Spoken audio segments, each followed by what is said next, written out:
Hello বন্ধুরা, কেমন আছো? আশা করি ভালো আছো। আমি রান্না করে ফেলছি নিরামিষি সয়াবিন সবজি দিয়ে, পটল আলু আর গাজর দিয়ে। দিয়ে দিলাম তেজপাতা, জিরে আর শুকনো লঙ্কা ফোড়ন।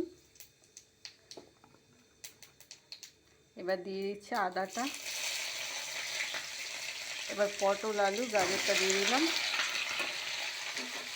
একটু নেড়ে চেড়ে দিয়ে দেবো মশলাটা। আমি রেখে দিই, সবজিটা বেশি ভাজবো না।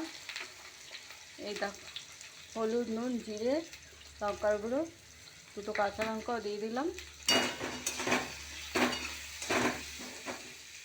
নিরামিষি সয়াবিনটা এভাবে খেতে খুব ভালো হয়, তোমরা একবার খেয়ে দেখবে বন্ধুরা, ভালো লাগছে।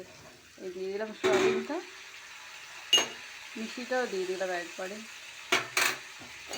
এবার নেড়ে ছেড়ে পরিমাণ মতো জল দিয়ে দেবো।